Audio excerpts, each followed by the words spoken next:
All right. Okay, you should have it on the screen. Okay. Everybody okay? Yes. All right, I'm gonna turn the camera around a little bit for me so you can at least see me. All right, we're in Romans 4:21, and we want to take it and translate. I don't see a break in it at all, and anywhere in it there's no commas or anything punctuation. So why don't we just take the whole verse, and I'll pick on Chris. Are you there? Chris Hill? I'm here. You want to take that? Sure. Okay. Cologne, to, me, Bagain, Korea, Mayday, Pain, Oinon, Mayday, In, Ho, Adelphos, Su, Proscopete, A, Scan, Dal, Azete, Hey, Aste, Ane. All right. So I have That's good. Okay.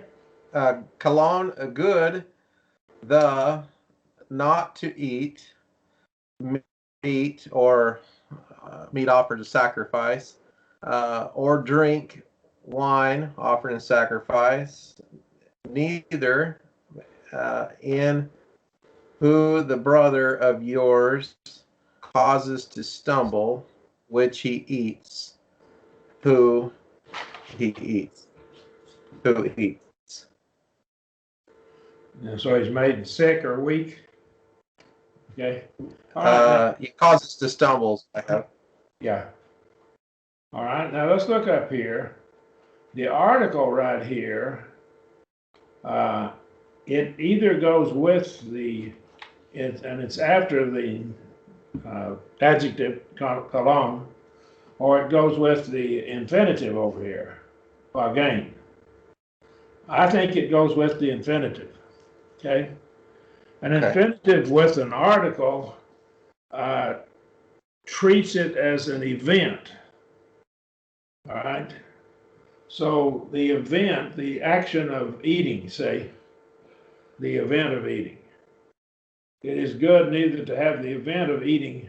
And what you said, you translate that as flesh that's offered what? And what? Offered in sacrifice.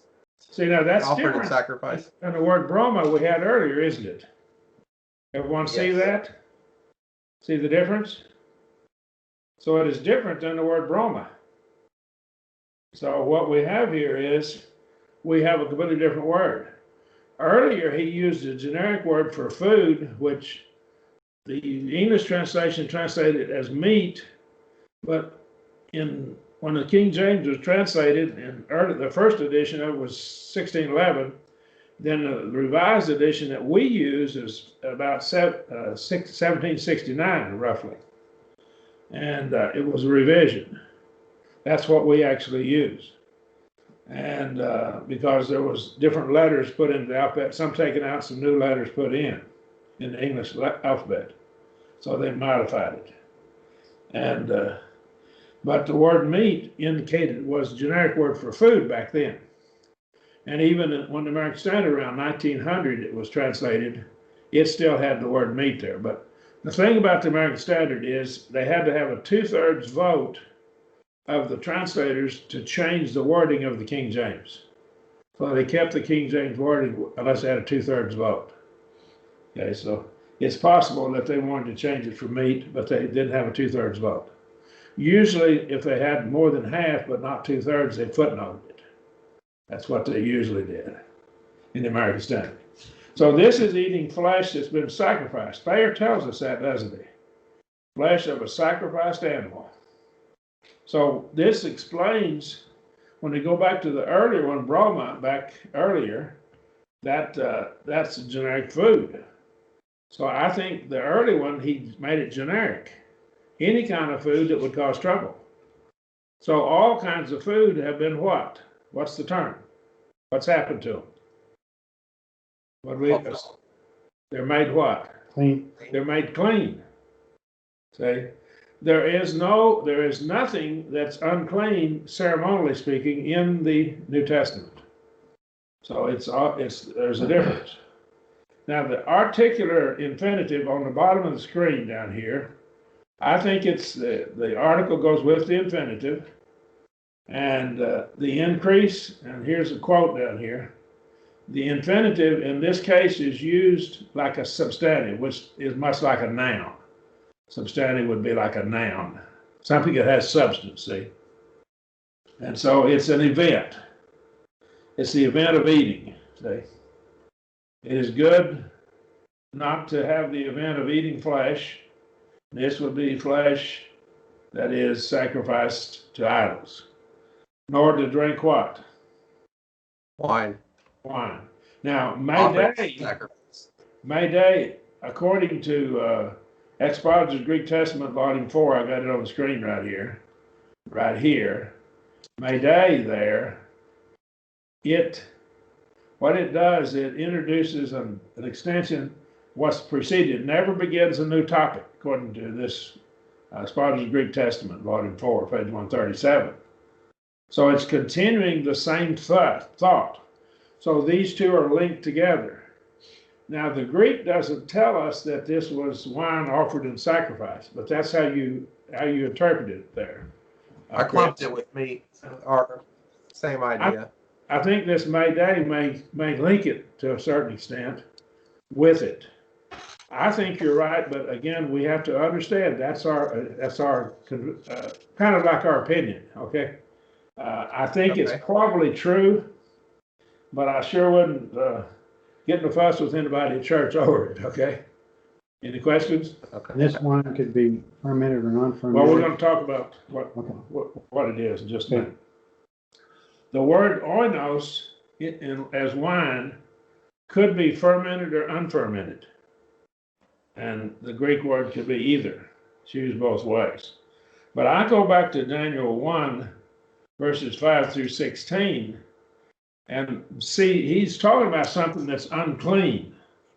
Now, if we go back and we're going to look at this just a minute, if the Jews could drink grape juice without it being unclean, and if they could drink alcoholic grape juice, what we would define as wine, without it being unclean, then it can't be that he's singling out one or the other here, because both of those were allowed, I believe, under the law of Moses. Now, drunkenness was not allowed. Keep that in mind. So we'll come back to this. We're going to talk about this just a little more. We're going to spend a little time on this, okay? Being drunken, right here, and I'll highlight it right here, is not allowed. See, scriptures forbid it. So our problem is this appears to be because of May Day, the May Day up here. It's a continuing negation, see, and so it appears to be a continuation of the meat that's offered in sacrifice. So the wine could be offered in sacrifice too. That appears to be the case in Daniel 1, verses 5 through 16, that it was offered in sacrifice. That's why they wouldn't drink it. Any comments there? All right. Nor anything else. See, May Day again, he continues the thought. So not only does it deal with meat that's offered in sacrifice, flesh, wine, probably offered in sacrifice, but anything else, see, or anything else, whereby thy brother what? Stumbles. So anything whereby he stumbles. All right. Now this is obviously the weaker brother you're talking about here, and stumbling. All right. Or is offended. All right. The word offended means to be enticed into sin. So you enticed him into sin.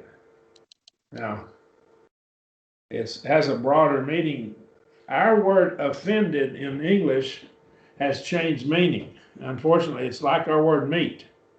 And I don't like the word offended here because someone says, you didn't take a bath, you offend me. Okay. I've been around people that stunk that would come into the assembly, and I just didn't say a word to them because that is their problem. That's their business. And I would not make a fuss over it because I think you've got a line to do so. All right. Any comments? From James 2. I would go to James 2. The raiment that he was in, the Greek actually says it was stinking, dirty clothes, okay, that he had, vile raiment. If you want to make a contrast between stumbles and offended, how would you, what kind of example would you give us? Well, Difference between the two. One is putting an impediment in the way. You've enticed him, you've tripped him, you caused him to do it. Whereas the other one is like a stone. They probably are pretty most close to the same thing, but it may be using both words for emphasis. It may be overlapping in their meaning. May be pretty emphatic. I don't know why he used the two of them because they do overlap a whole lot in their meaning. So I would almost suspect it might be for emphasis. Well, it seemed like they had two different situations. One, they were having a problem and they were arguing about whether it was right to eat it or not. And the other one, somebody may have actually eaten it and stumbled. Well, those are two different levels of a problem. And to me, that's two different levels of Well, I hadn't thought one of is that. enticing you to stumble, but you haven't done it, but you're upset about it. And the other one is he stumbled because he did eat it and thought it was wrong. Well, that's a plausible explanation. I'll have to cogitate on that one, but that sounds pretty good to me. All right, any comments? All right. One of the lexicons talked about a distinction between wild animal and domesticated animal meat. Yeah. Well, that might interesting. Of course, the Jews, if it's Jews, we're kind of assuming it's Jews here that have this problem. Are you looking at Kreia or are you looking at the word stumbling? What are you looking at? Kreia. Kreia. Yeah. Interesting. And another lexicon described the sacrificial idea being connected through the Septuagint. Yeah. So this is the flesh of an animal. And Thayer says the sacrifice. Other lexicon or two says that too, sacrificed animal. Again, it may link it into the Septuagint. I might need to look at that some more, but I just took the lexicons and went with it. All right. And there's always a danger in that if you're not careful. Okay. They can be wrong. Now, well, I'll look at that some more next week, before next week. Okay. Or is made weak. So you could make him weak also, so you could weaken him and make him physically or spiritually sick. Probably it's spiritually, not physically. Now, let's assume for the sake of argument, just for the sake of argument, that moderate drinking of wine is lawful. Let's assume it is. Well, if it causes another person to begin drinking and they become a drunkard, an alcoholic, that is to stumble, are we not sinning by our moderate drinking? So we have to be careful about that. The principle would apply here, wouldn't it? To me, it would. Yeah. Well, I think it justifies wine that's been offered in sacrifice, probably something that's unclean under the law of Moses, because this talk about cleanness, it being clean, see? That's why I would go with it being sacrificed, because he's talking about being clean. It's axiomatic to me that drinking wine is authorized under that condition. See? In addition, now we have to get to the word. The Greek word oinos could be either alcoholic or non-alcoholic. That gets back to the question, is this alcoholic or non-alcoholic? All right?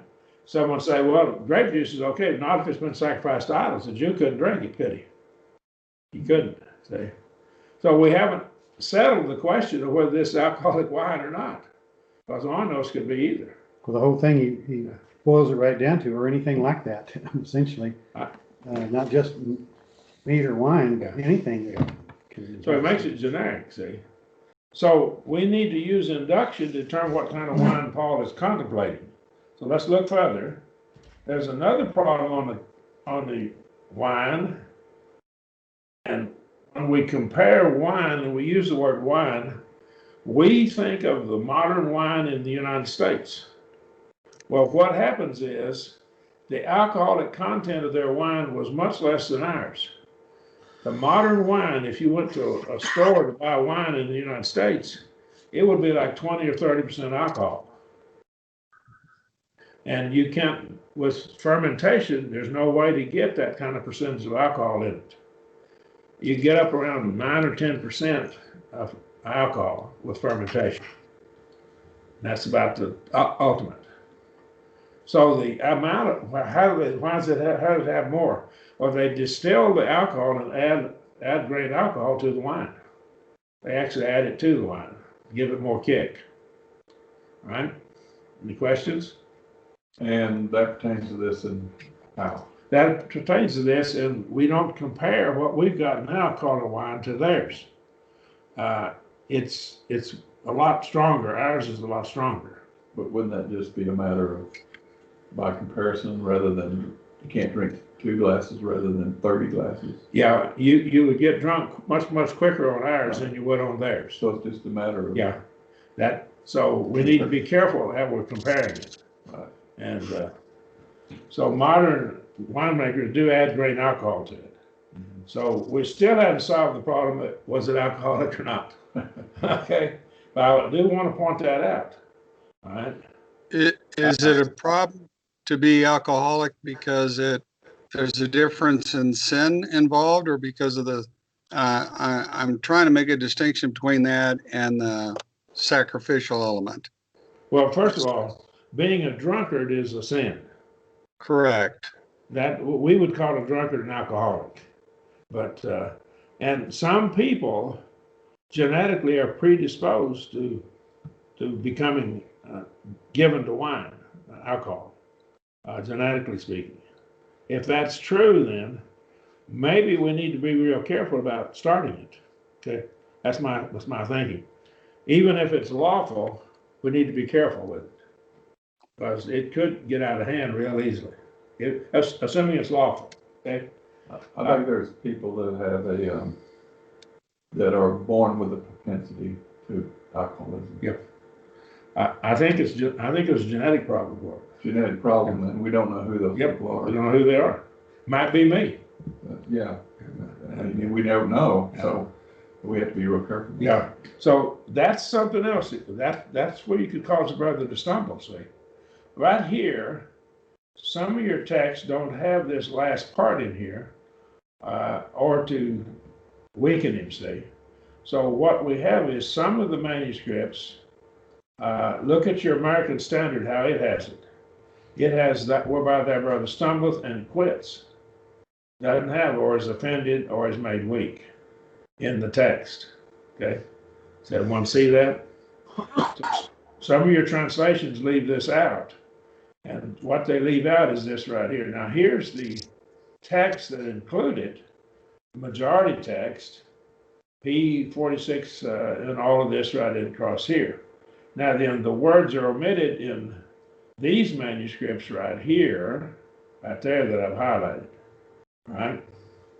So most of your manuscripts have it in there. I'm going with it being in there, okay? Any questions? Marion, I realize it's italicized, but there where it speaks of, hang on, I'm reading, or to do anything whereby thy brother stumbleth. That anything, is it pertaining to what we just discussed, or is this anything in general that would cause someone to stumble, or do we have to keep this in the context or the framing of what we're allowing here?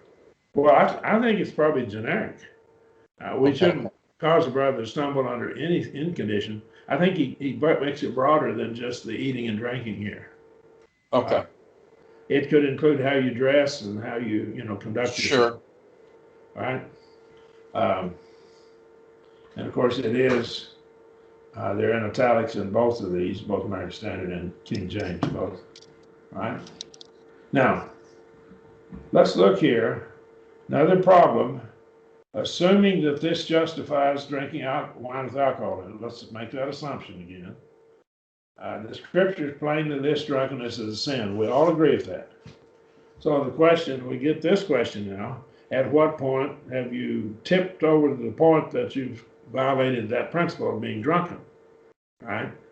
Now, we in the United States, we have 50 states and a bunch of territories, and they all have different laws. Okay, each state can. And various states will have different laws to determine when you're legally drunk for the sake of driving, different percents of alcohol. And so, there may be a lot of states that have the same amount, but there could be variations. So our problem is, at what point do we actually go over the edge and tip over the edge to the point that we have become drunken in the sense of being forbidden? Again, I just say we need to be careful with that. Let's assume that it's legal, lawful. We still have that problem. At what point? And that gets back to my point that the alcoholic content of modern wine is different than it was back then. So what they could drink in quantity would not be what we could drink with our wine in quantity before we become drunken. Does that make sense what I'm saying? Let you make your own. Yeah. We know 1 Timothy 5:23 that alcohol is permissible for medicinal purposes. That we know. Take a little wine for our stomach's ache, not often infirmities. See? But we have the question, is it permissible for social reasons? See? That's another question. I find it interesting that Timothy, a mature Christian, was a teetotaler. He was said no longer be a drinker of water, but drink a little wine. He didn't say a lot, drink a little wine. And again, it's a little wine, and it's lower alcoholic content than our wine. Keep that in mind. So he had to be told to consume wine for medicinal purposes. Now, was he going too far? Maybe. Okay, that's another question. See, I'm not answering this question for you tonight. I'm just throwing out all this information when you have to study this. Now, right here, here's a quote from Blas and de Brunner that deal with this, and this is the infinitive here, that articular infinitive. We have here an aorist infinitive. The aorist infinitive indicates an action that is not a continuing action. It's more a momentary thing. And that's what he says here, Blas and de Brunner. That's a kind of an intermediate or advanced grammar book, right? And so that's, if he had a present infinitive, it would be making it a continuous action. So he's saying you refrain from this, and he's not saying to continually refrain from it. See, does that make sense? And I think it's under certain conditions. Now, let's just say that this meat is all right to eat. Now, I think we've determined it is all right to eat the meat. So it's all right to eat that meat. Now then, I've got a brother, John Doe, that thinks it's wrong. I don't eat it in front of him. I may eat it at my home, at my private residence, where he's not around, right? But I don't eat it in front of him and don't flaunt it. And so I think we could do that. Now, what we need to do is be studying with John Doe, getting to where he understands the truth. That's what we need to be doing, all right? Any comments there? Same thing would go with the wine as well, the eating and drinking both. Both of them are aorist. Okay? Paul is not instructing them he's not instructing to make not eating and not drinking a way of life. Yeah, otherwise he'd use present infinitives. All right? Here's my argument. If the context relates to Jews considering the wine to be unclean, because of having alcohol in it, then Jews should not have been allowed to drink wine with alcohol in it under the law of Moses. But Jews were allowed to drink. See, context does not relate to Jews. See, they were allowed to drink wine with alcohol in it under the law of Moses. Therefore, this context is not relating to Jews considering the wine to be unclean because of the alcohol in it. Right? So it must be unclean for some other reason. That was my conclusion now. That's why I take it to be wine offered in sacrifice. Any questions? And so it's not even dealing with the question of whether it's alcoholic or not alcoholic. Not even relating to it. That's my conclusion. Any comments? We don't have the issue of wine being offered in sacrifice today, but we do have the issue of it could cause a stumbling still. Yeah. I have run into people in the church that thought it was wrong to buy goods from a store that was owned by some religious organization. Okay. There have been some supermarket stores that were owned by some of the Mormons, and they wouldn't buy from them because the Mormons owned it. I don't think it's wrong. Go ahead and buy from them. Right? I just disagreed with them. Okay. I think this is where this would apply today. A situation like that. Any other thing, I think it would fall into that category. Right. Yeah, Marion, I got to tell you, there's a store here in Oklahoma City, and I buy meat there. And I had told someone who's a member of the church about the meat they have there. Well, they have a sign up when you walk into the meat cooler. It says their meat is halal meat. And they were like, you know what that means? I'm like, yeah, but I'm not Muslim, so I don't care. And because of what the sign read, they wouldn't buy their meat there. Huh. Well, again, see, I think they need to understand this passage. Absolutely. Yeah, I think that's the principle here. All right. Let's look at the next argument. If the context does not relate to Jews considering the wine to be unclean because we have alcohol in it, then this context relates to Jews considering the drink wine to be unclean because they're offering sacrifice to idols. So that's the only other alternative.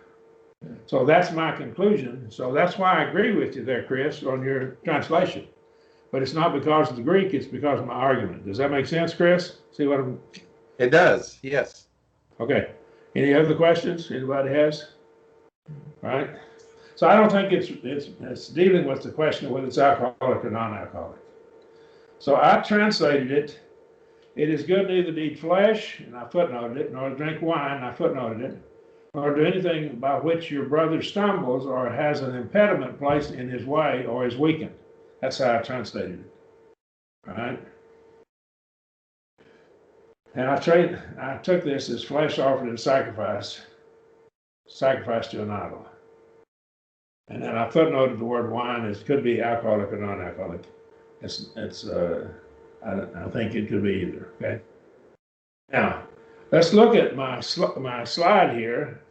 What we have, it's a chart that I have. We have all things are clean in verse 14. Then he has broma, generic for food is clean. Now he has flesh offered in sacrifice is clean. So flesh offered in sacrifice is a subdivision of broma, food, generic food. And generic food is subset of all things. Does that make sense how it works? And so he starts out saying everything's clean. There's nothing unclean, in a ceremonial sense, ceremonially unclean, in the New Testament. We don't have that anymore. This doesn't exist. Okay? Any questions? All right. Well, let's go down to the next slide. All right, I'll get this off so we can see it better. Now, right here, we have all things are clean, Romans 14:14, and something drunk, that is, and I'm not using the word for drunkenness, something that you drink. And I started to put something that you drink, but it would have been too big for be on the slide there. That's why I put it drunk. Drunk word. Okay. Something that you drank. Wine then is offered in sacrifice as a subset of something that you drink. And something you drink is a subset of all things. Again, just like with the flesh that's offered in sacrifice. And I think this has to be wine that's offered in sacrifice. Okay? So Any deductive questions? reasoning. Is that deductive reasoning or inductive reasoning? Well, I think that's pretty well deductive. That's what I thought. Because we got the universal premise there, all things. Okay. All right. Now, the wine could be alcoholic, and again, I don't think we can tell. And so this verse doesn't answer the question. Right? The question of whether we drink alcoholic wine is another question that has to be answered with other scripture, okay? It's my point. If it's alcoholic, it would permit drinking alcoholic wine under some conditions, not necessarily under all conditions. All right? We've already said that we could drink it for medicinal purposes. We know that to be the case. So now then, this would mean that we should abstain to drink alcoholic wine if it might cause a brother to stumble. Now that would be the point. And that's the point the position I've taken all my life, preaching life, just about. Of course, we can't become drunken. That's the sin. That's on the bottom of the screen down here. We can't do that for sure. Right? Now, we could take the position it's non-alcoholic wine. This would neither forbid nor permit drinking alcoholic wine. It would not refute the question of drinking alcohol or relate to it. So it wouldn't even deal with the problem, the question. All right? Drinking alcoholic wine would still be permissible, 1 Timothy 5:3, for medicinal purposes. Prophylactic, for stomach's sake, that's to prevent troubles, and therapeutic, that's often infirmities, to cure problems that you have. Right?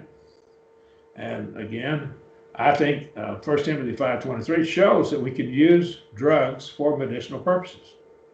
I think we can use morphine. I think when a person is dying of cancer and in terrible pain, you could give them morphine, get them hooked on it. You know, they're just about to die. You just get rid of the pain for a while. I don't think it's wrong. I don't believe it to be wrong whatsoever. Now, I don't think we ought to be just going out and just getting high on morphine, getting hooked on it if we're not dealing with our terrible pain. Okay? All right? So we got to be careful with that. It's not justifying just shooting up on drugs just because it's permissible when you're dying. Okay? Any questions? All right. This is, it could be either alcoholic or non-alcoholic wine. And we come down to the square of opposition. All drinking alcoholic wine is forbidden. Well, that is contradicted by 1 Timothy, where you can take a little wine for the stomach's sake and often infirmity. So we contradict, so that's not right.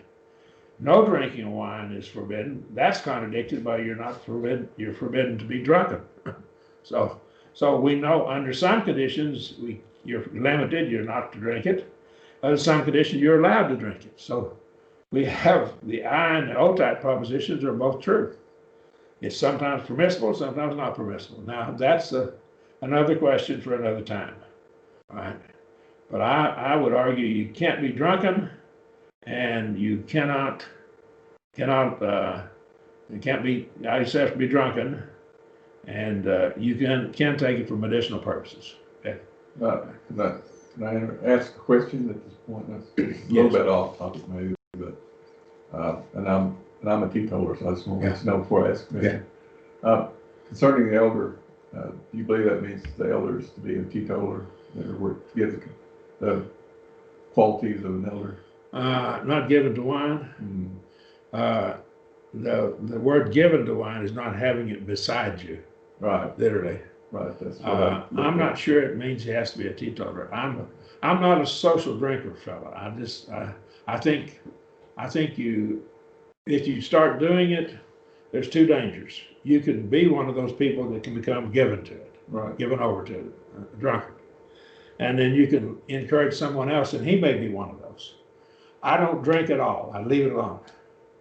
And I advise everybody else to do that. Right. But I'm not going to split the church because some fella takes one drink now and then. Okay. I just don't like it. I wish they wouldn't do it. And that's my position. Okay, that's good. That's where I am. And I Now, I know- wasn't always that way. Now, I started out, but that was abstinence. And I know And that somebody's gonna mark me now because this will be on the internet, for being loose. No, I tell you, I come to that conclusion Yeah. too. I didn't start out there.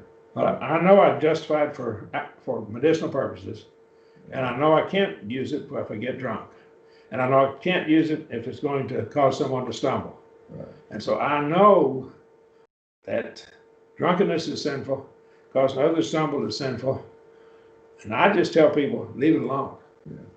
Because you could easily become a drunkard, you could easily become drunken. And the question is, where do you become drunken?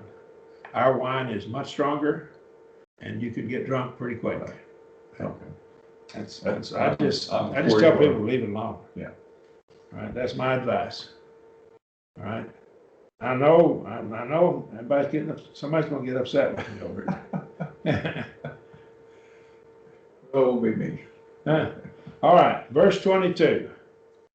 Does anybody else have any comments there? Anybody want to throw something at me now with my position? No, Marion, I just want to tell you the situation I had come up real quick. When I was working with a congregation over here in South Oklahoma City, I had a gentleman approach me, and he asked me, he said, is there anything wrong with drinking a beer? And my response to him was, why would you ask me that question? Yeah. And then he elaborated that how his wife gets upset when he consumes this. And I asked him, I said, do you like iced tea? He said, yes, he does like iced tea. Then I said, maybe the reason you're consuming the beer instead of iced tea is maybe we're looking this for something to get back at our wife at, for something she did to make us upset. But I, in the position I was holding at the time, would never encourage this gentleman in the consumption of any kind of alcohol. I wouldn't either. So I think you're right. Here's another point I'd like to make. Many people in the world think that Christians shouldn't drink at all. And so I can not only be a stumbling block to my brother, I can be an impediment to the conversion of souls. Right? I wouldn't even think about going in one of these liquor stores and stuff. Okay? Right? I just stay away from it. I'm not gonna do it. I tell everybody, leave it alone. And I got 3 or 4 good reasons to leave it alone. You can become drunken, and the question is, at what point are you drunken? That's a problem. The Bible doesn't explicitly tell us when we're drunken. So you don't know how close to the edge. I don't know. I don't want to go close to the edge. I just leave it alone. That's my advice. Because the Bible doesn't say X% of alcohol is drunken. All right? But you start taking a few drinks, and one of the first things that happens to you is you lose your inhibitions. You don't think rationally. After one beer, I'm told, you just don't think as rationally as you did before. I think you've lost if you lose your inhibitions, you lose your self-control. I would go against it because of that. Just don't do it. Leave it alone. Right? I'm sorry, I got off on it. I'm pretty strong about it. Let's don't do it. Let's just leave it alone. All right. Let's start with verse 22. We spent a lot of time on verse 21. I knew that would happen, but that's all right. All right. Okay. James, would you read verse 22 and then translate it for us? It's just the whole verse, if you would. Okay. Excuse me. Supisin ekes. Kataseaton eke enopion tu theou. Makarios ho e Christon, Krinon, e auton, en ho dokimas ze. Okay. And as far as translation, you have faith, have it according to yourself in the presence of God. Blessed he who does not judge himself in what he has approved. Okay. Or what he approves. All right. So the faith that you have, you what now? Have it. The it is elliptical Okay. in mine. According to yourself in the presence of God. And an opion can be either in front of, or it's often used with the idea of in the presence of God. Okay, And then blessed he who does not judge himself in what he approves. all right. So you're saying the brother could eat the meats in private if no one saw him. Is that what you're saying? Yes. Yeah, I think he could. He could do that. I would be careful if we got brothers that are stumbling, that's a stumbling block to them. I would be careful about them seeing me buying it. Okay, so I would say yes, we have the right to, but it might be best just leave it alone until you studied with that brother, because if he saw you buying it, then it might cause a problem. Say, so am I making sense? So Yes. Yes, sir. I really think that we need to be aware that we don't want to do anything to cause anybody to stumble. All right? All right? It's hard enough as it is. Yeah, it's hard enough to get to heaven as it is, yeah. Happy, I don't like that translation, happy. It's blessed, see. I think wicked people can be happy in their wickedness, but they're not blessed. So I like the word blessed. Is the one judging not himself, not judging, not condemning himself, see? Right? In that which he approveth. We looked at the word approve as dokimazo, as to test like you would a coin to see if it's genuine gold or silver or whatever the metal was in it. I put he approves after examination, just Yeah. to make sure it's clear. Okay, any other questions or comments? Okay. Then the Dikimaza, that has to do with lack of impurities, right? Yes, it's testing and see if it's genuine. It's like assaying an ore. Yeah, it doesn't have other stuff mixed in. Those people in that part of the world have what they call a touchstone. They have a specific stone, they can rub it on gold and it'll change and get a certain color, whatever they do. So they can tell if it's gold right quick. Just kind of rub on it and the stone gets a certain color. So it's called a touchstone. So by implication, it would be if you were partaking of something you thought was wrong, that would be something that would be mixed into something that's not approved of. Yeah. Well, what you're doing is you're approving of it. Right. You have determined that it's okay to eat that meat. Right, it's not gonna contaminate. Right. And you're blessed in that, but still in the background, you want to think about your brother. Right. So Right. let's go back to the wine. I leave it alone, man. Yeah. I tell everybody, leave it alone. Right? Okay. And again, as far as the wine offered in sacrifice, that would be double reason to leave it alone. Right. Right? All right. Verse 23, unless there are questions. Okay, now we had, let's see. Let's come down. I guess Chris read first and then James. So, okay, I'll take one of you fellas. Which one wants to go first? Go ahead. Okay.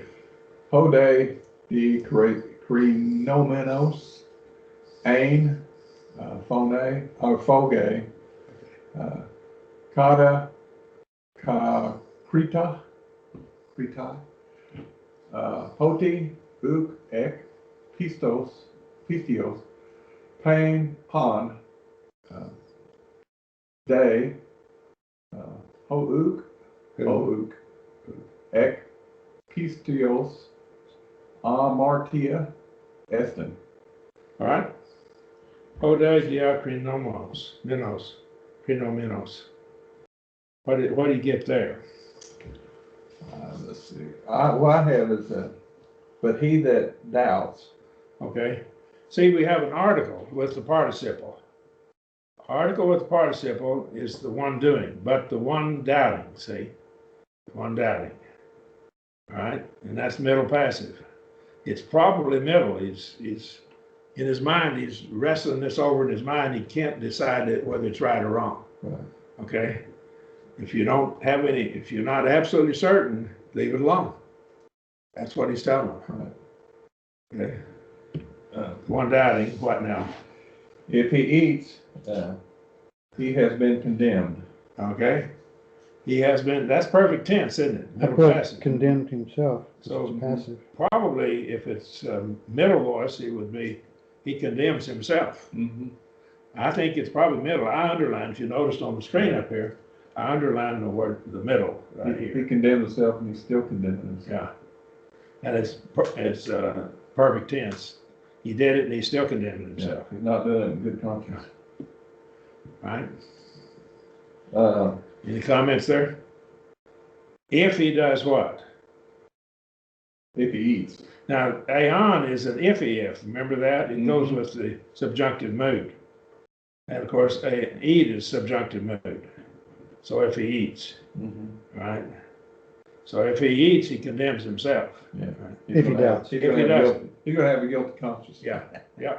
Basically. Because he doesn't know whether it's right or wrong. If you don't know whether it's right or wrong, leave it alone. Yeah. Okay? Right. You don't go into something that you're not certain of. Okay?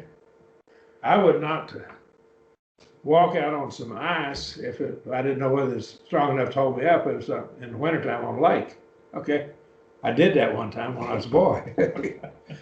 I'll tell the quick story. We had to cut the ice about 2 miles from the house for the cattle. And it was down about 10 degrees and we had like 30, 40 mile per hour wind. So we drove 2 miles on a tractor that didn't have any cab on it or anything. So we had 3 horn ponds to cut the ice on. My older brother cut the first one, I was cut sage, going to cut the third one. Well, I went out, I cut it, and it was thick enough to hold me up. I cut it and I put a crack in it, and all of a sudden it collapsed with me, and I fell to my waist up in the water.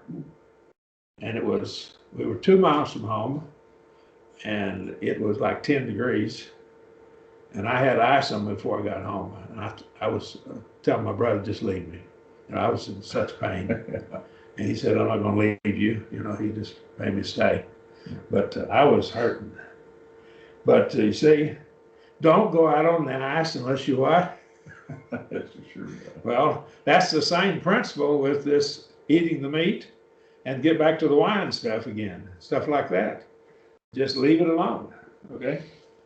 Because it's not a faith, see? You haven't been convinced by evidence that it's right, so leave it alone. That makes sense, everybody? Okay. And Translate. whatsoever is not of what? Because it is not from faith. Not out of faith, see? Okay. Is what? Out from faith.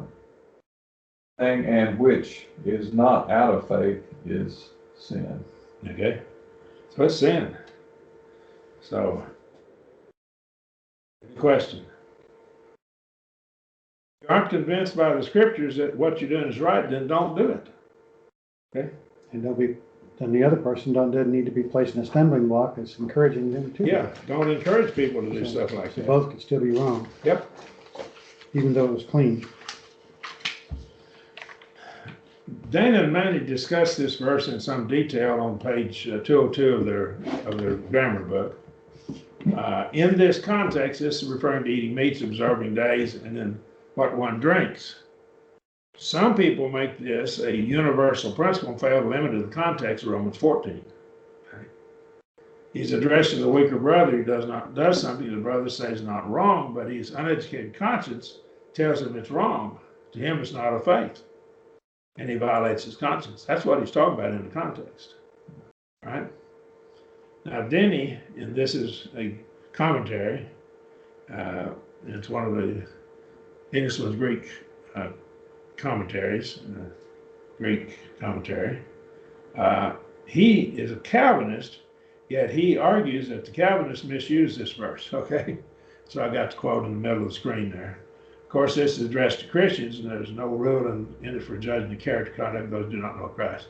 See, the Calvinists argue this verse teaches that anything that a non-Christian does is evil. This is one of their sugar stick passages to prove that. And even then he agrees that they're misapplying it. Okay. I want you to notice in verse 22 and 23, we have three words: krino, diakrino, and katakrino.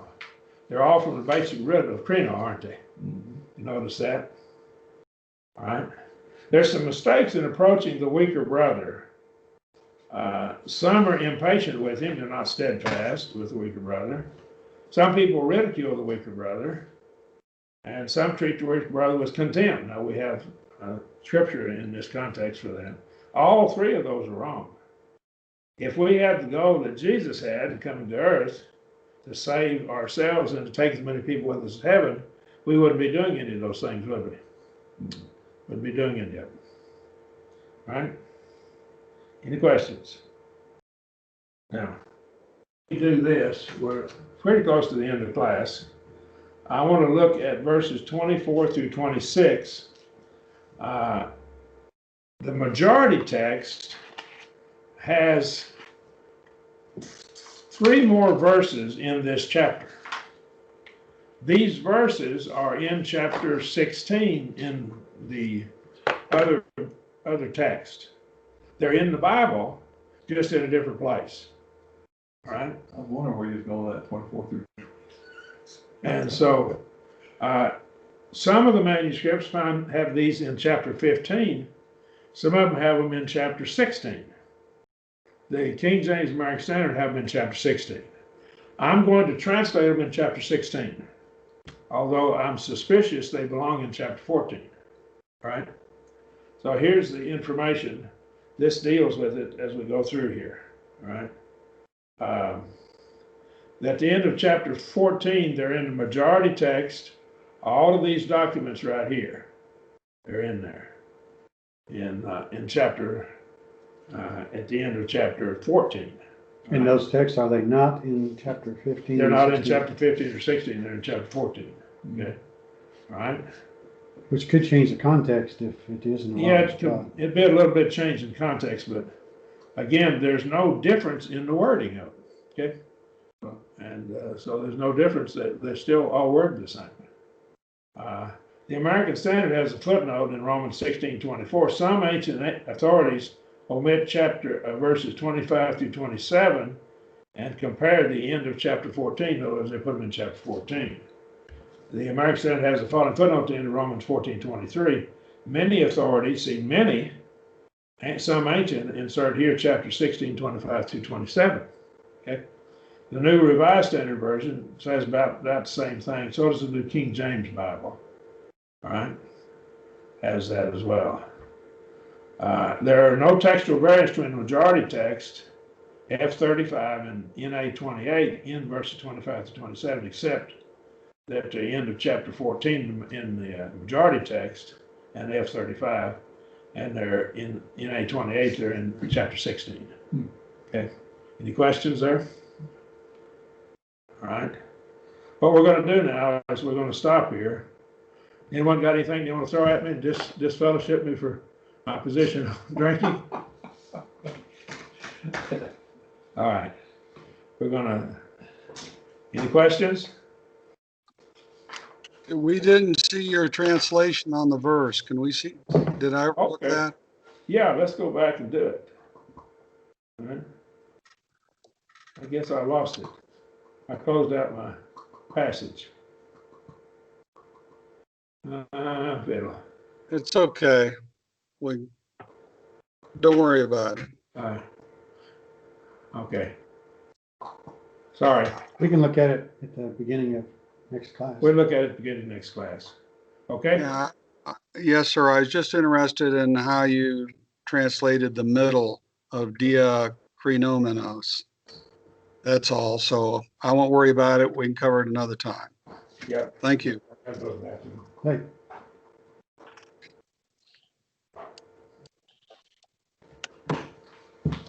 Marion's distracted, so he had to leave for a moment.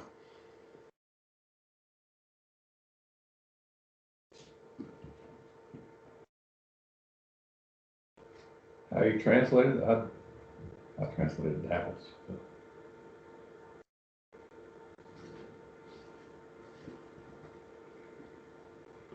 How did you translate that? Let me see, I guess you can hear me. Would you translate it, doubts? Which one? Diokrinomos. Um, That's the second word in the sentence. He that doubts. in 23, oh, okay. I put judging or doubting. Not underlined doubting, so this is the way I've used it. But the doubting, if he eats, condemns himself because it is not out of faith, but